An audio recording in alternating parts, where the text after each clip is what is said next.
Here's another Explorer tape from the recording files of research at the Monroe Institute. For those of you who have not heard, this recording is of a verbal communication between an individual in a sensory isolation chamber, who we call an Explorer, and the monitoring technician in a nearby control room. The Explorer has moved into another state of consciousness using methods developed by the Institute. No drugs, chemicals, or other electrical stimulation are used in these methods. However, the method does incorporate a synchronization of brainwave patterns in each hemisphere by a series of sound pulses. So, here is Explorer JCA, a professional in mental health services, reporting in.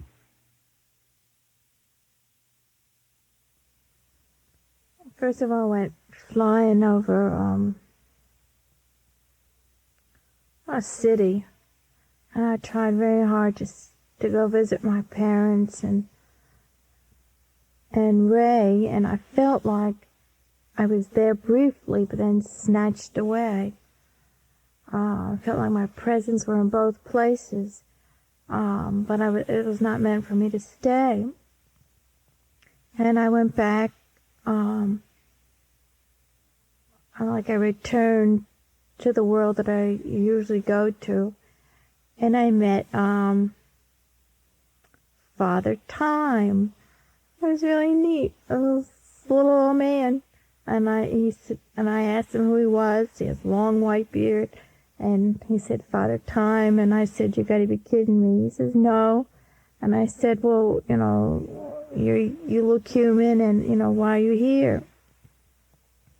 Oh, he said he's a guide to help people like me to see past and future, to be aware of it, past and future. And so it gave me a flashback of past, and then I saw future of the earth, and the future of the earth was like the past, in that the whole earth was just scorched, burnt. Everything was black, and there was nothing green, nothing pretty. And the couple of people that I saw were like cavemen, not cavemen, they were more like animal-like. And I said, why? Why is this happening? Or why will that happen? And is there anything to prevent it? And he said, the reason it's going to happen is there's too much hate and hostility. And the only way to prevent it is for us to be thinking more about the arts and love and creative things, and less about war and hating each other and disliking one another. And I asked, somehow we got on to life, and he said to be paying more attention to the mind and where it can go, and not to prevent dying, but all the changes in medicine, or the things that happen in medicine, should help people ease pain, because our bodies, as we know it, just can't handle pain very well. But never to prevent dying. And I said, well, what about the transplants? And he said that transplants, the technique, or developing the techniques, are really in reality to help people to develop their minds and to know how the body is constructed. But he's very concerned of the fact that the transplants are causing people to pay so much attention to keeping the body alive, but not the mind. And the mind is still being ignored.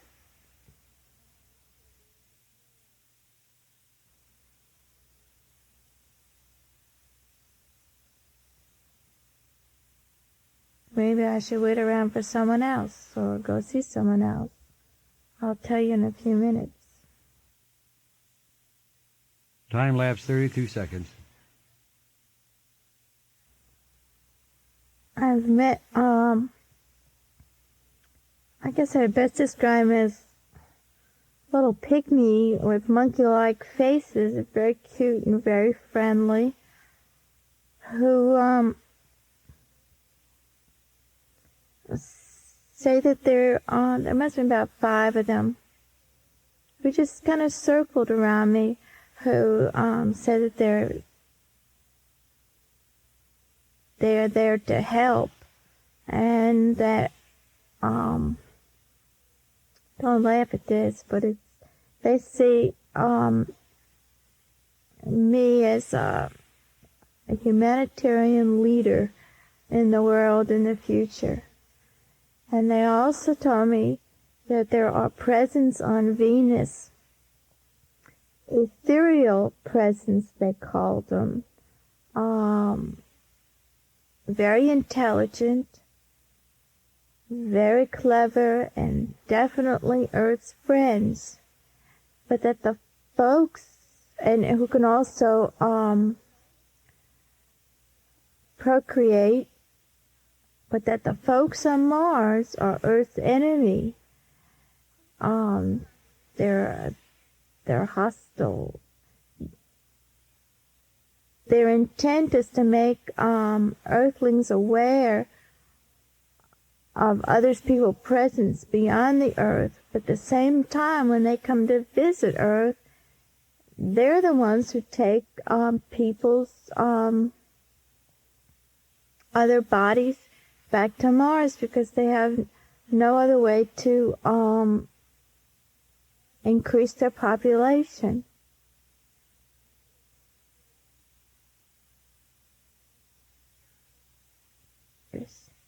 They don't need the physical bodies, they need the non-physical bodies.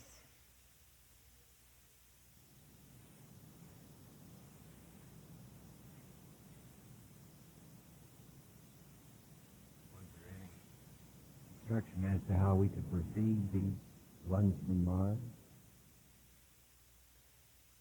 No, somehow that doesn't seem important right now, like that information will come.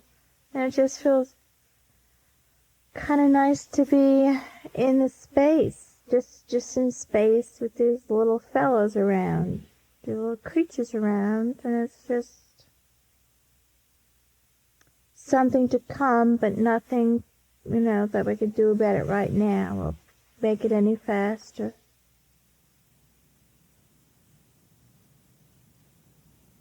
Very good. So just relax and be and perceive just as you have been doing in this course. But to go anyplace else, I feel like I need to absorb this information first.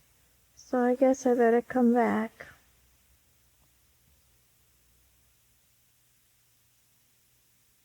And in another session, here was JCA with more on her green men.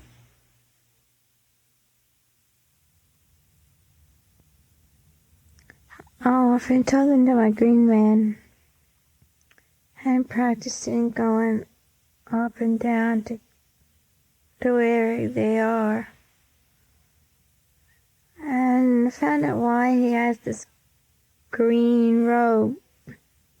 Because he said that he doesn't need it, but that I need it to make me more comfortable in communicating with him. And he says I still have some fears, and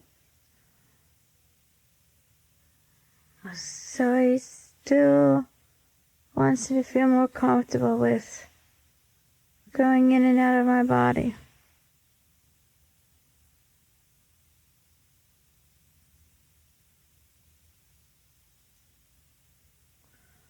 Yeah, I want to see if I can talk to him some more. We just kind of sat down and talked about me and where I'm at. And he told me that he's my overseer.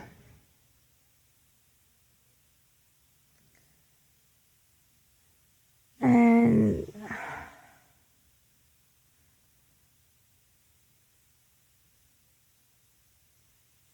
he's responsible for my growth and development.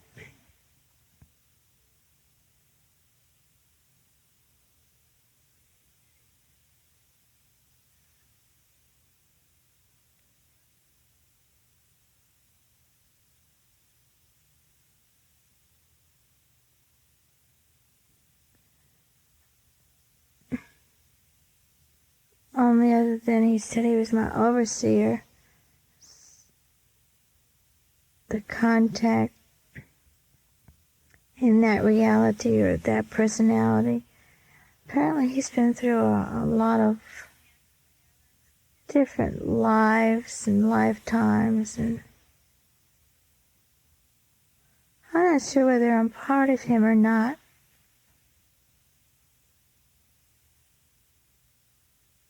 I feel very comfortable here. It's really like where I belong. And I felt this before.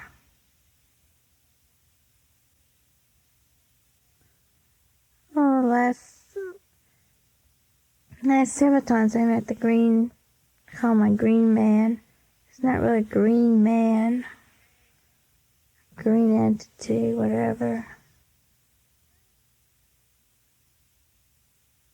I want to keep coming back here.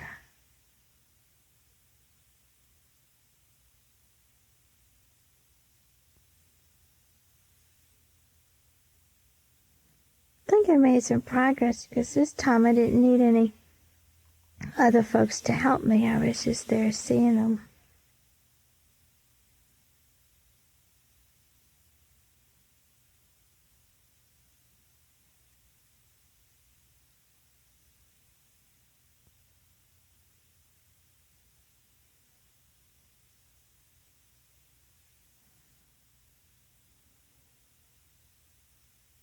More like a vote of confidence than anything else.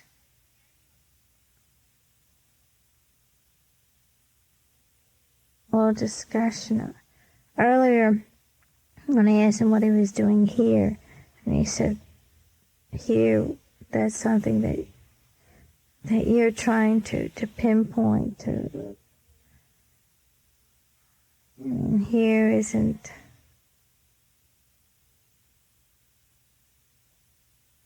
Here doesn't matter.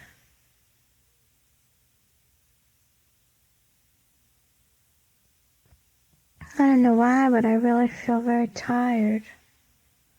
I feel like I'm ready to come back. Suddenly I noticed it. Yeah. Before that, it was like a flash. And before that, I didn't notice, thought it was dark in here.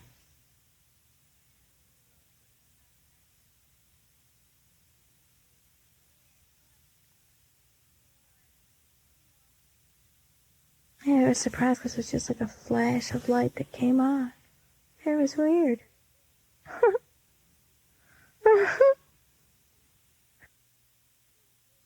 Debriefing.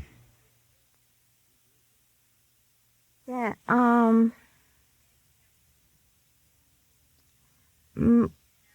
we have to, do the communication we're doing now many times during the day. And we're living several lives simultaneously. And we have to become more aware of those other lives and integrate it into one.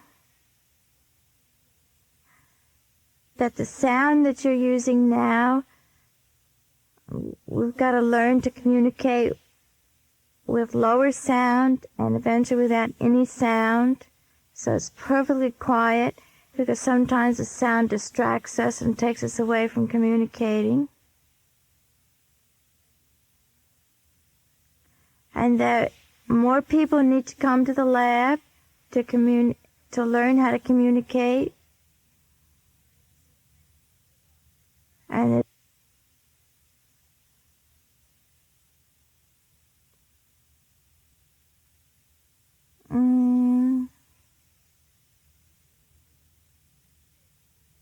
yeah, he put me in a void, like I was completely surrounded by darkness, and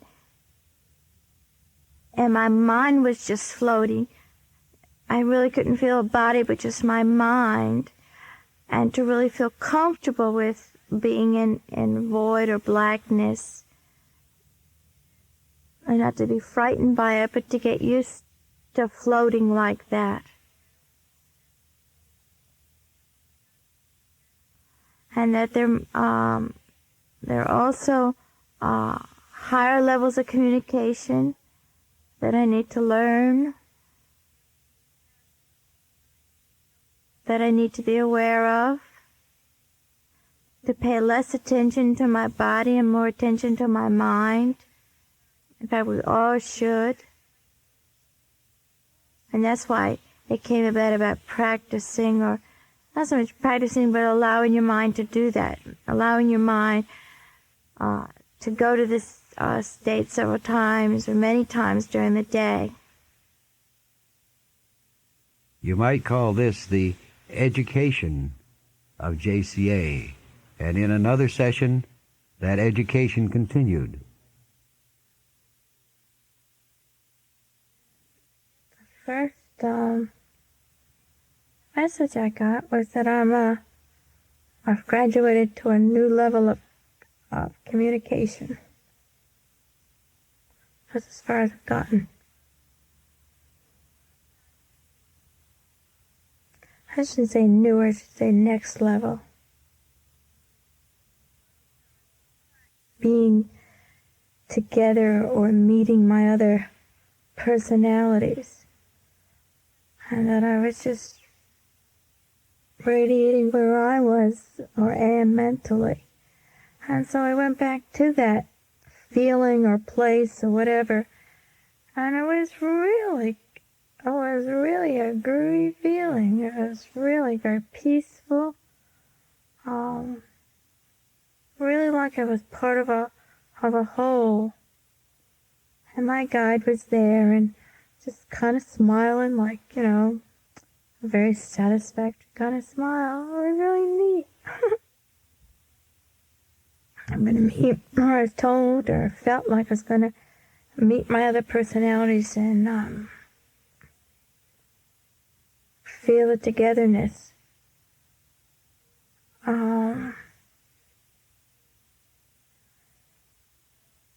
But then I went back to a feeling of gloom, like something dreadful was happening or going to happen. Of seeing an ugly side, what I would consider an ugly side of part of my personality, a really mean part of me. That I have to deal with, that I have to come to terms with. I mean, this other personality is living in another place or another time, but, integrating it is going to be difficult. And that's part of the gloom is the realization that I have that personality to put together into the whole. And it's going to be hard. It's not going to be a happy time.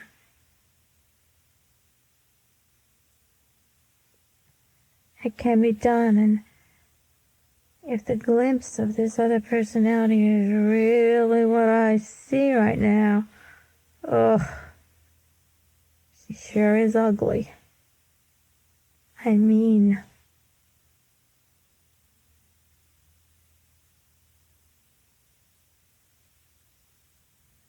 and my guide's here while I'm watching all this, while I'm realizing all this.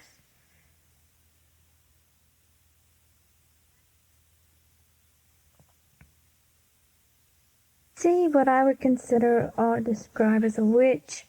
And I asked him where or when, or he said in my terminology she would be living in medieval times.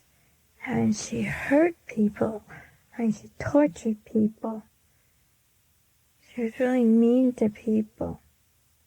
She had no feeling for people. And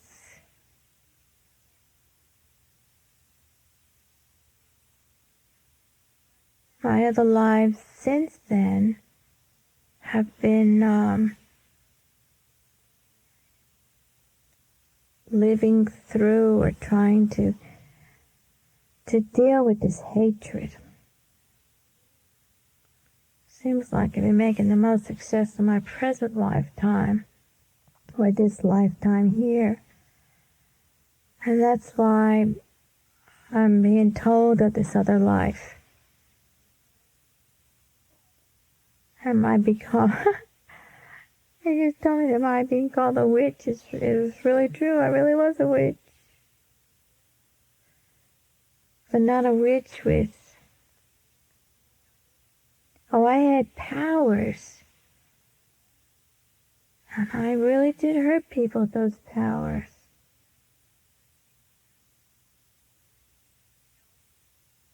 I really did.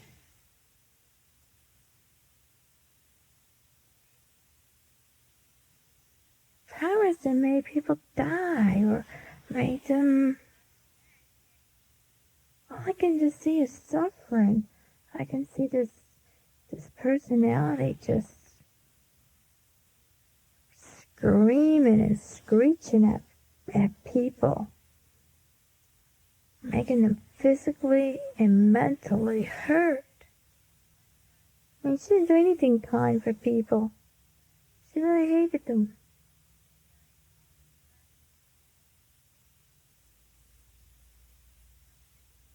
Yeah.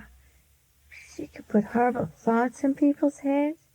She could turn just an ordinary drink into poison.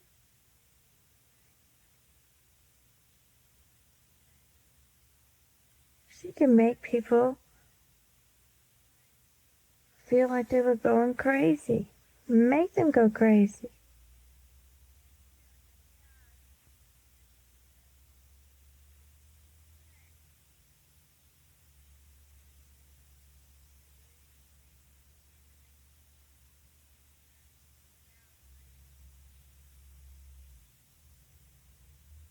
I don't quite understand this. She used them. She drained them off from the whole personality. She made the decision of making or trying to utilize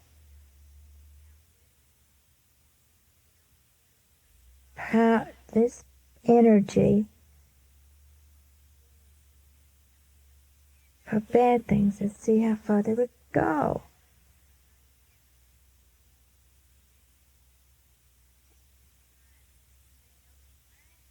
It was like she was aware.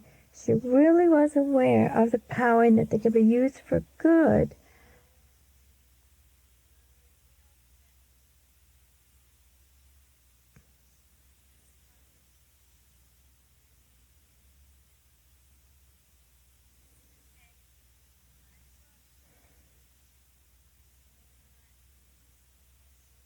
That kind of makes sense. Apparently, I radiate energy, but I don't realize that I radiate this energy. Except for one thing that I know that I say to people, and that is always expect the most of people that you work with or you deal with, so that everyone will realize is, as great as potential. And that when I say that, I really am in the process of radiating energy to the person I'm speaking to, so he really feels like he can do that he not only can and should be developing himself more to realize his own potential, but the people he works with. And that it's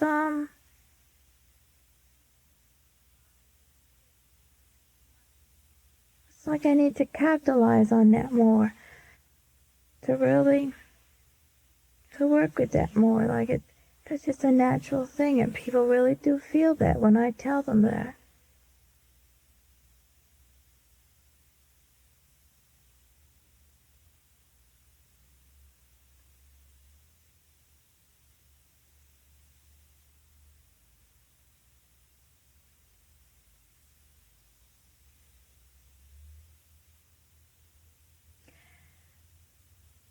My the first response is that I have an aversion to that, but that I could do that.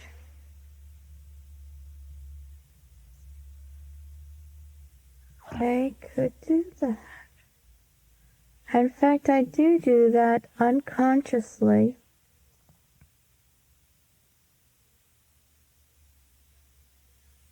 And for example, when I say things about jobs that I like to have, I'm really making that job. I'm going to make that job available. But I kind of keep my distance. I kind of send it out to maybe a group of people or a couple of people, but I'm really going to make that happen. I can make it happen. I could do that.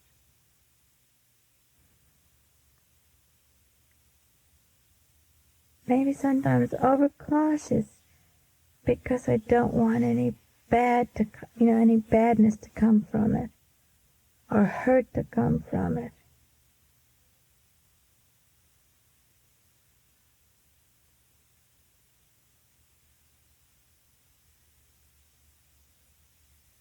And I can do more. When I want to send or give a thought to somebody, that I need to think about it and plan to know what the possible consequences are because I can do it. But right now, I'm very reluctant to do all this thinking. I'm kind of lazy about it. And so the easiest way is not to do anything. And I really do. I can send those messages, but before I send them, I should, really think about it. And plan it and know that's really the way I want to go, the really way, something should go. But I could do that. And then I wanted to talk to him more about this personality and personalities and oneness and where it's all going. And I could see communication happening on different levels to the point of, that there is one overall personality from which, or one being, or, one, if you just want to say that, from which we all come from. And as we proceed in our level of understanding, we will gradually incorporate ourselves into this oneness. And that ends that particular session, but there's more to come if you turn your cassette over and play it on the other side.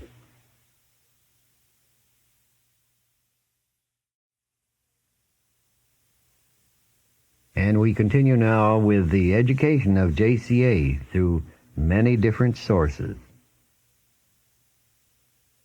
The psychic work here, but we're more sensitive again to our environment. And our environment, with a lot of man-made materials, saps our energy, takes away from our energy. And I guess I went back and got a little bit more energy. And then I was starting to talk to my guide about nutrition and what I could do about my energy. And his biggest suggestion or recommendation is that I must start and should start walking in areas where there are lots of trees with leaves, not pine trees, and that I can get a lot of energy from those trees and from the grass. And definitely it's got to be in a field or in the woods. And it's even better when there are a few trees around rather than a lot of trees around. The other thing, I was curious about oceans. Could I get energy from oceans? Because oceans seem to be fairly relaxing to me. And he said oceans at high tide give you energy, but ocean, when it's at low tide, draws energy from you. So if you're at a low time, or if you're feeling kind of yucky, to be around an ocean at low tide is not a good idea at all.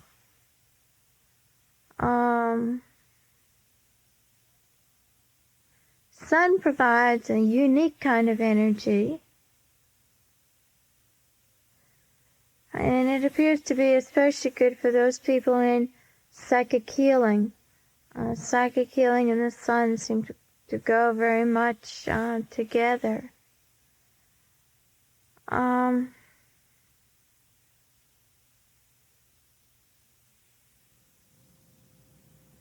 I guess I need to do a little bit more exploring and then report back. Time lapse 1 minute.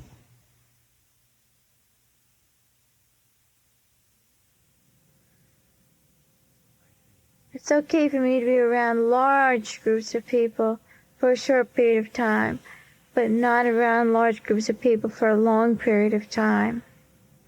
It's too confining, and it's not good for my physical health. And he's really concerned about my physical health.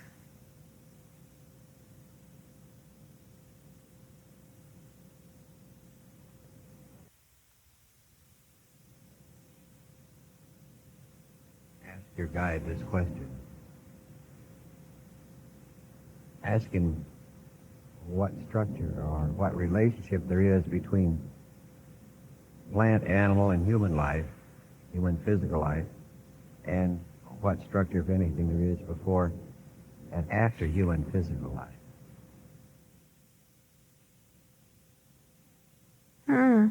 Okay, well, I need to tell you something that he was doing to me while to help me with this headache. He was asking me to focus on a white light, very much like the white light that's in some of the earlier tapes. And then as you focus on this light, let it explode. So the light just bathes your upper part of your head where the headache is. And he did that for several times. And it seemed to help. You can perceive a reaction. Yeah. Very good.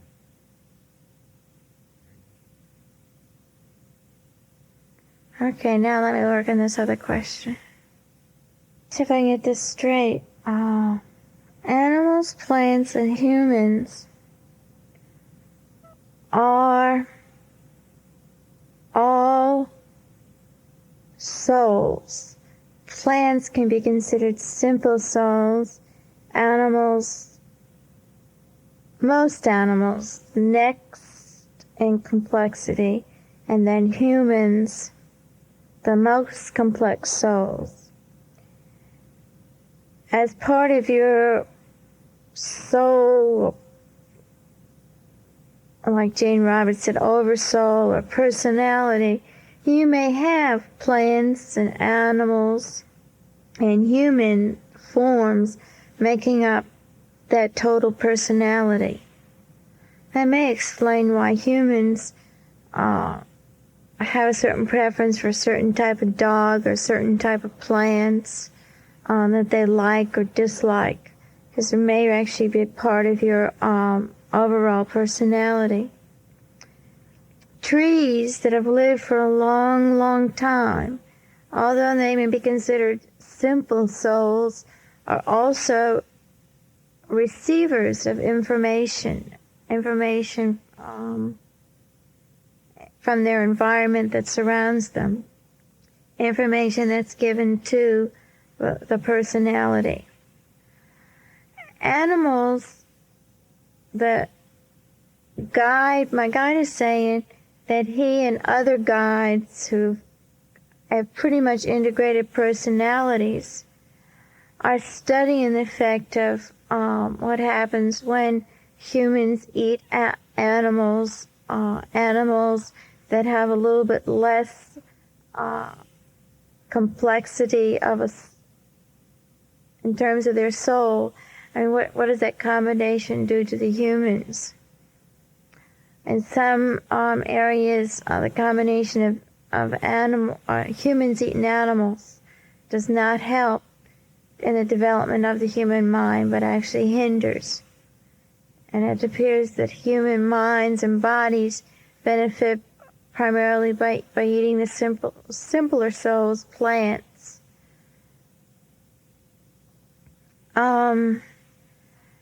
At death of any of an animal or a tree or a plant, rather a human being, is again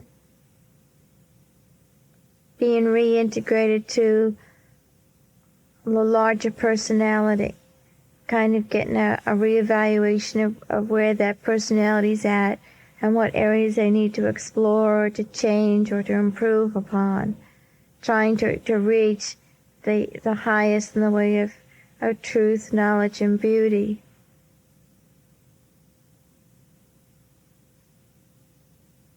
Does that make sense? Yes, that helps much. What then is the progress? Is there any real structure to this, or does it just happen naturally, or are there patterns to it? Apparently, one pattern that's emerging is that animals are getting better development of their brains, as our humans are getting better development of their brains, and both animals and humans are looking to plants for food. And the plants seem to be the stabilizing part in the environment in terms of energy systems. They receive and they give. And that helps both animals and humans in their development. In fact, plants can be considered as a catalyst. I see. What happens when a human stops being in physical life? In other words, going through what we know as death. Does he just simply become another human again, or what? Now, first of all, he checks in with the big personality to find out kind of a reevaluation of what he has learned in his human life, and what that information has done for the larger personality. I mean, has it contributed, or has it detracted, or has it raised more questions? And if more questions are raised, or it has taken away from the larger personality, then the larger personality then decides, well, will this person become plant, animal, or another human to try to either answer those unanswered questions or to gain what they lost. Can, for example, an animal become a human? Yeah, and the next time around, because it's the soul that decides the development. So the animal soul goes back to the personality, and even that soul evaluates what it has learned. And the next time around, that soul may decide to be more complex and to be human, to answer some of the questions that it couldn't answer when it was an animal. Would a human become an animal? Yep. Under what conditions would that take place?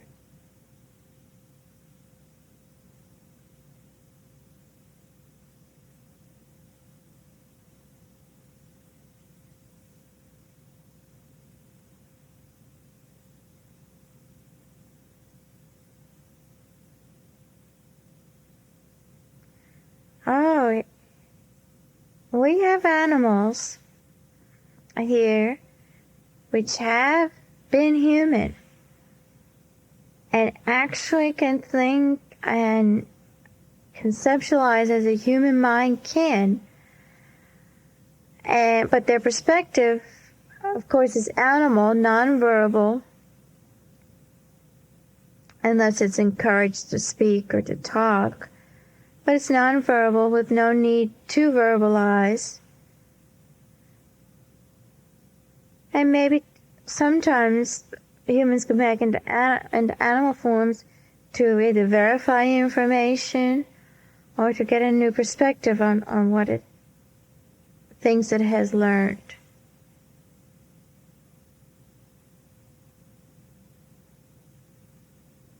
I see.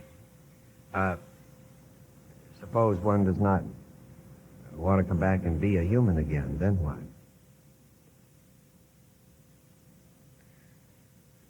The soul doesn't have any problems with what it would be, whether it be animal or human. I mean, the individual soul doesn't have a preference as such. You see, it has a job to be done in terms of learning.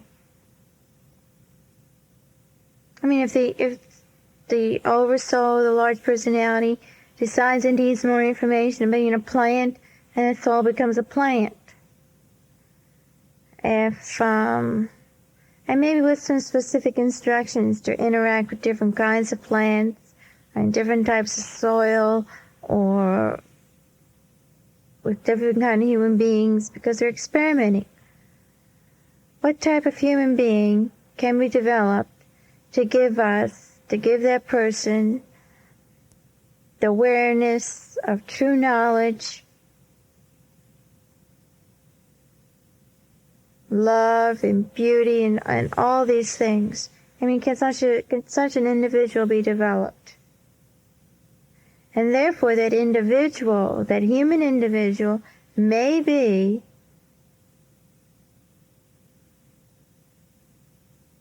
that personality. In other words, that oversoul, that personality, may get to the point where it's gotten so much knowledge, so much information, that it actually is able to combine itself into one form, whatever that may be, and actually show itself here on this planet, on this earth. Is this activity peculiar to the planet Earth, or are there other such systems at work? Oh no, there are other systems at work throughout the universe with different atmospheres and with conditions that are changed, with the form of life change. All a big experimentation, and therefore you may even be on one planet one lifetime and another planet another lifetime. Be aware of possibly living in another planet at another time, or at the same time, rather. At the same time? Mm-hmm. Ask your guide if you are living on another planet at the same time. Yep, and it's very cold. It's cold, and there's no air like we have it. And in fact, I'm really low to the ground, kind of like a blob. Doesn't seem to be much around either. Freezing conditions. Communication isn't talking, it's kind of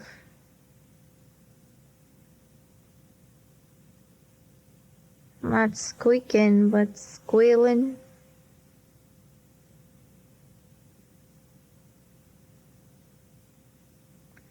And there isn't anything such as day and night.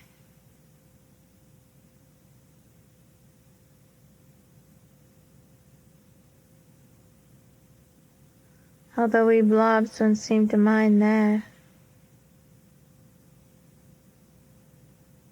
Does the blob have intelligence as we know it?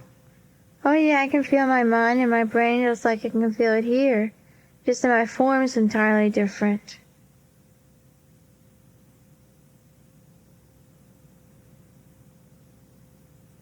The same amount of intelligence. Oh, yeah. Do they have in this other one? Do you have mechanical contrivances such as we develop here? Nope. In fact, the diet is liquid. It's a liquid diet.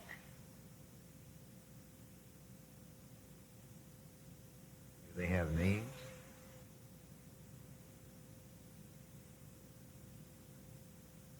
I got blurp and blop. That's kind of A good one. blurp and blop. He gets. Ask your guide if he has ever been in physical human form. Yes, man. I mean, as a man, apparently as a quite handsome young man. Well, when was this? Where?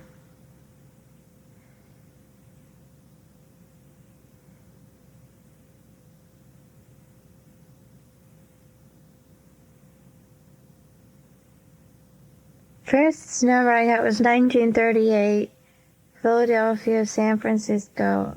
Apparently he found his way all around. He was just down for a short time. He didn't stay too long.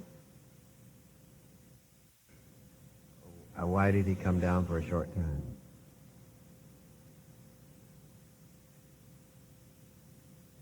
He just wanted to see what it was like. He just wanted to experience. Apparently he's a very, very old soul. And is pretty well integrated.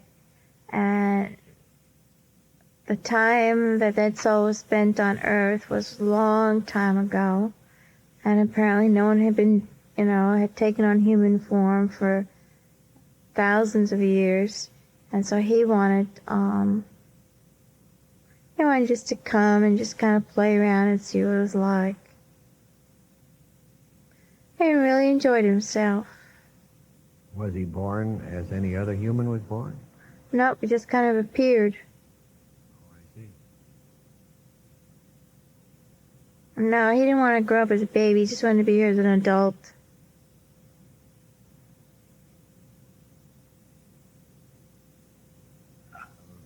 How did he first appear? What method did he use to do this?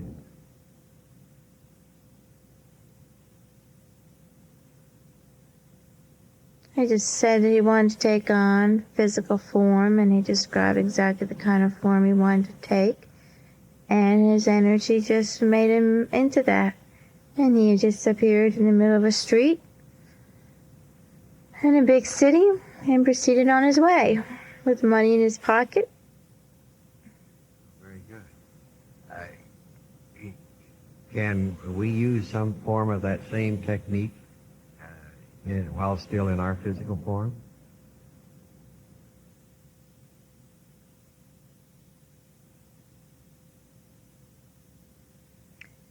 Well, we have a refined our energy system like he has. And this is one of the reasons maybe we spend some time on energy and nutrients and taking walks and getting energy. We're going to have to build our energy system. We could make changes with the way we look right now. Younger or slimmer or whatever. How could we learn to do this? Well, what he's saying is that the information is there, we just don't take advantage of it. I mean, like when he tells him to go walk around in the field with a few trees. I mean, if I did that, that would help. If I would pay attention to the food that I eat and listen to my mind and not my body as to whether or not that food's going to do me some good, it would be better. I would do better. But pretty much, I've conditioned myself, my body to my eating habits depending on what my body tells me rather than what my mind tells me. And you gotta understand, you gotta realize, you gotta fully believe that your mind has control over your body. If your mind says you don't need to eat, you don't need to eat. Do these possibilities apply to others, not just you? Oh yeah, everybody. You too. Yep, you too. How can I develop myself into a younger, active, energy-filled body? Okay, when a plate of food is set before you, listen to your mind as to what you should eat on that plate. Not your body, which may say to you you should eat everything, or to society or tradition or culture that says you should eat everything because that's a polite thing to do. Just eat those things that your mind says will make you feel healthier, will make you feel younger, have more energy. There are energy foods. Green things are energy foods. Yellow vegetables, not as much energy food. Too much food that's cooked too long is not energy food. But your mind can really pick these out. Water, while it's not an energy food, is a good transmitter of energy. Makes everything go through all parts of your body. So you definitely should drink lots of water because it's a transmitter of energy.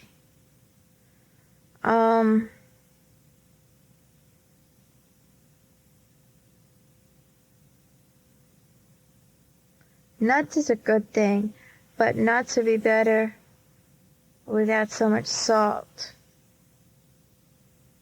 Like your just fresh nuts.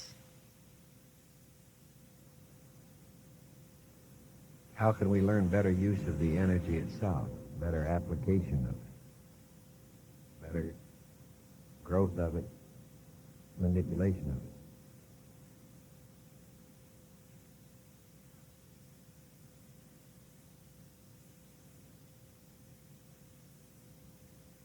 First of all, we need to build up the energy in our bodies. I mean, some people, going out of body is one application of energy. Directing thoughts to other people is one way of directing energy. And we're constantly sending or receiving energy from one another, except we don't pay attention to it all the time. And we should pay more attention to it. It's also important to eat in a very peaceful, simple surroundings.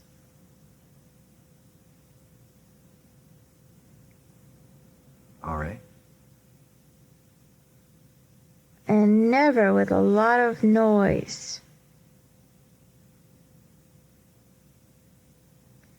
Because that really disrupts your system.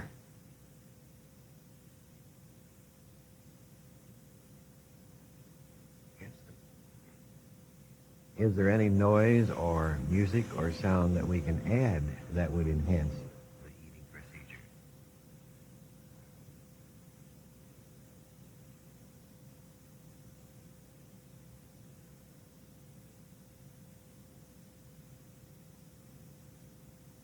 First I got pink noise, and then I got chanting sounds in the background.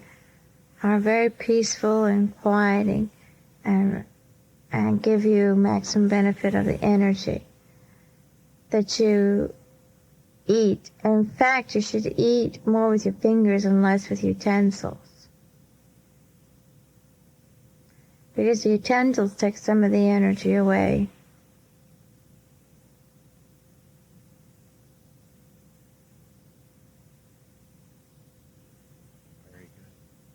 And a lot of bass sound. Bass sound is also very good. Low sounds. Low bass sounds.